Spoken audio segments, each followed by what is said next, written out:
5, 4, 3, 2, 1, emergence. The warp field dropped and they returned to normal space. Arthur was a cautious pilot, plotting their emergence above the plane of the system's ecliptic and out of the usual paths of planets and other substellar debris. It also gave them a bird's eye view of the entire system. Depending on the size of the star, they'd emerge anywhere between 2 and 500 million kilometers distant. The system star was a yellow dwarf, so they were at the closer edge of the range, above the star's axis of rotation. Planet count confirmed. Hey, this is weird. Avalon frowned at her display. What? I jumped upright in the bed and glanced at the small clock on the nightstand, realizing I slept longer than planned. I listened for noises in the house and realized it's empty. I sigh and rest back on the pillows, thankful for the silence. My moment of relief is brief as I hear the front door open. Shit! My voice is still raspy, having only used it briefly earlier. Speaking made my throat itch. I scramble to the floor in a panic and reach for my magic, but nothing happens. What should I do? I look around the room for a place to hide but come up short. The closet hardly has anything in it, so that won't work. I glance back at the bed, but there's no way hiding in the blankets will work. The door opens behind me and I turn to meet the man's gaze. I'm frozen in place as a growl fills the room. His body ripples before my eyes as his anger surges. I'm trespassing on his territory and the wolf wants to come out. Spice and Steam is a brand new anthology that brings together 9 sensational serial fiction authors, all whom write in different genres and different level of spiciness and steaminess. Joe Compton had the opportunity to sit down with a few of these authors and discuss just how steamy and spicy it got, and how they all got involved with this project. So here now, we turn the spotlight on the anthology Spice and Steam.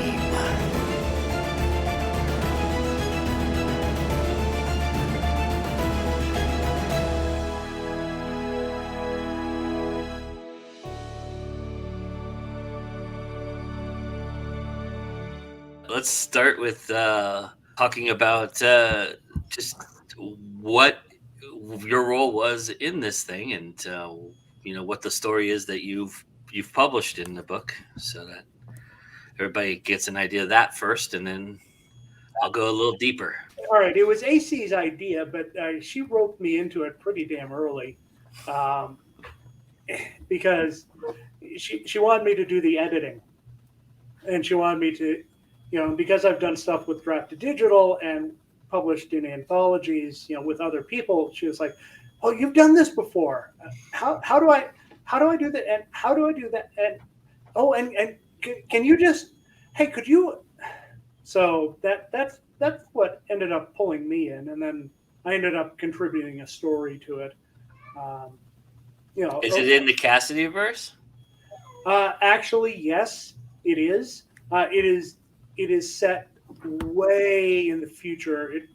Relatively speaking, it's like 140 years after the main novels.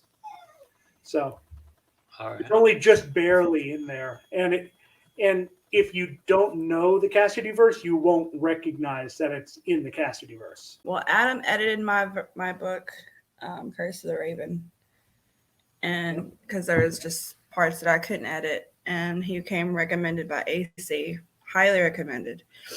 And AC and I got met through some group on Facebook, and after writing The Raven, I ended up with brain mush. Like, there's no freeze. There was just nothing there. No writer's block. There's just nothing there. And I asked people to give me an idea or something I could start with to write. And this girl gave me an idea of a female version of Dexter. And that was born the Deal with the Devil. And AC messaged me privately, and she was like, "Do you want to do this anthology?" I'm like, "Hell yeah, let's do it." And Pretty much, she was just like, she threw everybody into it and was like, this is what you're doing. I'm like, okay. And every time I would ask her to read or review something, she's like, that'd be perfect for the anthology. I'm like, no, this is not for that. But it ended up being for that.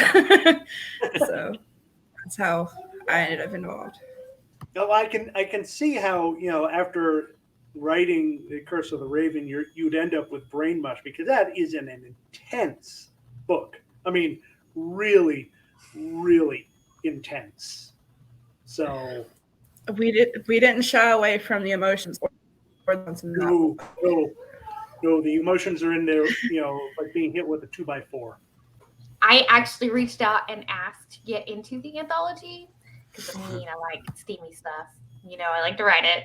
I had no idea what I was going to write yet, but I was like, I'm going to come up with something. So, and then I just kind of got carried away with it and had a lot of fun with it.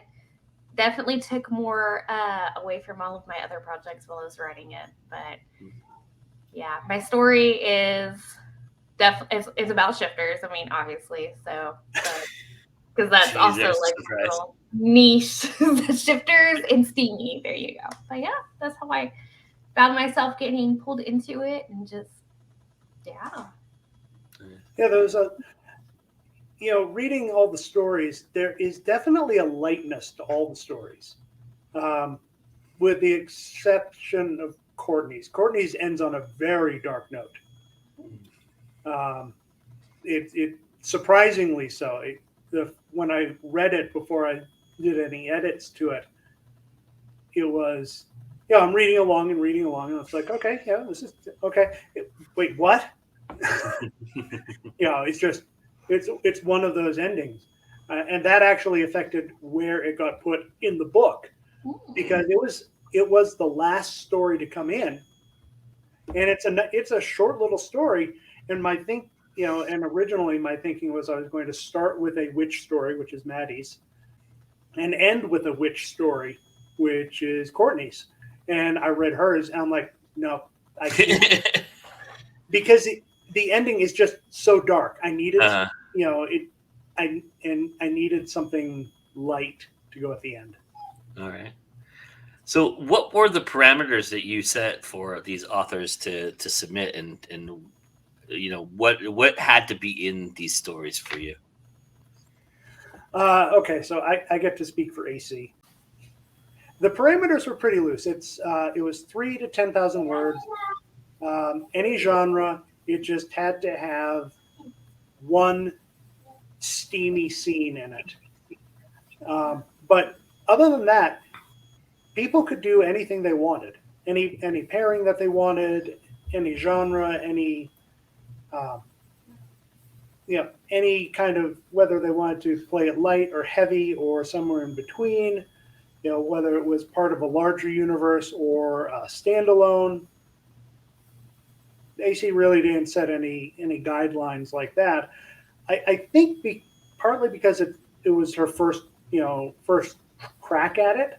Yeah. Partly because I don't think she wanted to put any restrictions on it. It wasn't a themed anthology, except for the fact that it has steam. And boy, oh boy, they delivered. Fogged up your glasses a little bit when you were editing. AC tied in story of from her Finding Faith. Well, is it Finding Faith series? Is that the yeah? I mean, it's, having read the first book in that series, there's no way that she wouldn't tie in. No, I mean, she started the book off. Given the way that she started the book off, no, of course she wasn't going to do anything that, is about a 5 on the Spice-o-meter. Did you have something? Obviously, Maddie probably did, because she solicited to be in this. But I'm curious, did you all have something in mind? Were you going for a direction? Did it just come to you suddenly? How did that all work out for you? It actually did come quickly to me, but also because it's in the steamy romance stuff, and I always find it easier to write that Now, like the characters, I debated on whether I wanted to do shifters or not.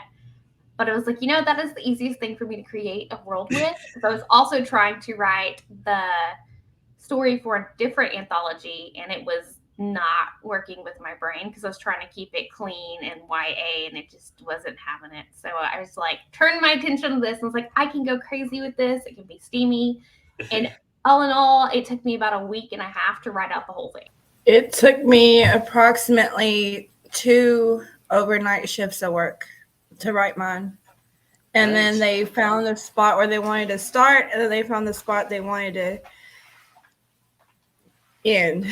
So they were like, that's your piece for the anthology. Because I would just send her everything I wrote, and that was It doesn't take me long to write something. It's just sometimes it just rambles on, and I have to shut myself up because the ADHD and the OCD want to fight with each other, and you'll end up with a whole bunch of word garbage, and then you'll have masterpieces. And they have to find what they want. So I'll just send them the whole thing, and then they just start and finish it. So it was already a challenge because it was beating writer's block. For me, I actually had this nubbin of a scene, this tiny bit of a scene where, which was actually the spicy bit. And so I kind of hammered that into a larger narrative, that made some sort of sense. Mm-hmm. And didn't take terribly long to do it. As a writer, we recycle scenes all the time. Sure. Whether it's something that we actually have typed out and we have to add it into something, or it's something that we just thought of and, okay, it's not going to work in here, I'll recycle it in there. Mm-hmm. So that was the process for me. I think for most people, it was pretty quick. Yeah. Because I was getting emails with the stories either from AC or directly from the authors starting in July, which is when she really kicked the project off. There were some that were like, bam. I'd be curious to hear from you, Adam, especially for the two authors that are here. What was your happiest and biggest surprise in reading these stories that you thought was, wow, that's better than I thought we could get there? Well, taking the stories as a whole, I think the biggest surprise and the most pleasant surprise was the variety. Because they're all over the map. There are... Okay, I have a copy. I saw, Brittany, your copies came in. Yep. So we start off with a witchy and shifter story. Mm-hmm. Then we have a really sweet fairy tale, Nat Paga's Sleeping Cutie. Oh. And that one, I'm not going to say it's the best one in there, but it is a gem of a story. It really is. And then Faith and Kalili Go to Rome. That one was out of left field. I did not expect to see that. From Earth and Ash by Fern Miller, Werewolves. And it's kind of it's a werewolves in a post-dystopian Earth, if you want to put it that way. Yeah. It was some interesting crossover there. One must imagine Andromeda happy. That's Rose's story, and that's a Perseus and Andromeda retelling. And it's done from Andromeda's viewpoint. That one, Rose and I went back and forth a fair amount because it starts off, it's very lyrical, very poetic. Mm-hmm. And we had to rein that in just a little bit because she was layering on so much that the story was kind of getting lost. You know how that is? Mm-hmm. you're so entranced by how the words are coming out that you just kind of go off. But we ended up working it out. And we have Deal with the Devil, which Brittany's story. And it starts off and it's going one direction and then it changes mid-story. And all of a sudden you have a clearer picture of where it is really going to go. Should it go somewhere in the future? So that's an excellent thing to do. You get the reader thinking you're going to go left and you go right. Okay. Yeah. Let's see. Taken by the Mothman. Okay. You have cryptids. And Danny Hermit submitted that one, and it was a fun one to edit because it's done in third person present, and that's kind of a tough one that's kind of tough to write in, and they did a good job. And then Sugar and Spice, which is Courtney's. Okay. With the absolute twist ending. Yeah. And then, the last one's mine. The Dragons of Avalon. Everybody contributed a couple of songs for playlists, and everybody has their own acknowledgement section, and there's an About the Author section. So. Nice. So there's a playlist that can go along with your reading experience then. Yes. Yep. Everybody threw in 2 or 3 songs. Was the variety of Steam a happy surprise? I don't know. I feel like I was kind of prepared for it to be steamy, the stories we read. So, but I do like that there's variety. So, because some people are very picky about what kind of steamy they go for. So this is going to hit everybody's taste buds. Like it's not gentle spice. It's there, very in your face. No, it's not subtle. I was reading it. I was reading it in the car line, picking up my daughter, and I went up to her and I was signing my daughter out. She's like, "What's that in your hand?" And I was like, "It's my book, or one of my books." She's like, "Can I read it?" And I said, "Not at school." But I gave her a copy of it, and she was like, "Will you sign it for me?" And I'm like, "I've never been asked that before, but sure." So I gave my little signature. I'm like, "Do not read it at school." She's like, "Okay." She read the first couple pages of, I think it was whatever the first book is, and she's like, "Oh." And before I got back to my car, she called me. She's like, "You mean don't read it at all at school?" And I'm like, "Don't do it. I'm saving your job." Yeah. Well, that's why AC and I put that warning together. The warning that I'm like, I don't want to share this. They just it's like, but I'm sharing it. My pleasant surprise was how well integrated into the stories the steamy parts are. Nice. They make sense. They work within the story. They move the story forward, which, as I tell everybody that I do editing for, if it doesn't move the story forward, it doesn't belong in the story. Yeah. So, the fact that all of this, all of these stories have sometimes multiple steamy scenes, and they all work to advance the plot, was a very, very pleasant surprise. I want to know from you all what you took away from this experience. What was it about this particular story that you did that you were either trying, if you were experimenting with something, or if you were looking at something, or if you're like Brittany putting something out there to, promote something else that's coming? What was it about this particular story, though, that was left with you? What did you feel like you had after you were all done with it? I will trust the readers and what they want to read. And I know that I have a support team. Like with this anthology, like everybody was like, you got this. Because for, I don't know, from June to July, I was moving from Florida back to Arkansas. And then trying to get the Curse of the Raven published and then the anthology. And I was overwhelmed for a minute because I was like, I don't know if I'm going to be able to do it. And between Adam, Rose, and AC, they were just like, just write.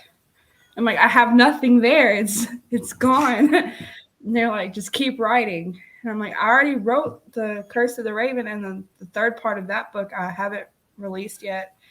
And it's coming. I'm not ready to let it go yet. So like the different writing it was completely out of my comfort zone because I don't write gore and stuff like that. But the Red Market Exchange is probably going to get me looked into by the FBI from my search history. Then you're doing something right. Yeah. As Adam always says, what's the writer's search? What is a writer's search history with the FBI? Probable cause. And so I guess I took away it's okay to get out of your comfort zone. Nice. Instead of staying hidden, I guess. Mine, I was really actually surprised that I was able to get the story out as fast as I did. Honestly, it kind of proved to me that I am capable of balancing everything else I have going on and writing every day without killing myself. And also that creating stories within a genre that I love and enjoy is a lot easier than trying to branch out and bring other aspects in. So I thought that was really cool. That was kind of my takeaway. So, and for me, it was, one of the things that I've been exploring more as I've been writing more in the Cassidyverse is trying to dive into the thoughts and motivations of AIs. And the two main characters in this story, okay, and again, this is a steamy story. They're AIs who have, migrated into human bodies. So they're dealing, on the one hand, they're extraordinarily long-lived and, they can remember everything, every detail that they want to, but they're also having to deal with emotions and, and mental issues. Avalon is definitely dealing with some issues in this story. So, exploring that the human side of artificial intelligence, in a story like this was the purpose. Nice. Well, everybody, get ready to fog up your glasses. So I asked both of Maddie and Brittany if they would jump aboard a second one if you guys were to do a second one. If this all goes the way it planned, is that something that you're looking forward to being involved with as well, Adam? Well, I'll keep, I'll stay involved as long as AC keeps inviting me. It's fun to see what other people are writing. It's peeking behind the curtain. And, doing another steamy anthology in, this time next year. That's certainly a possibility.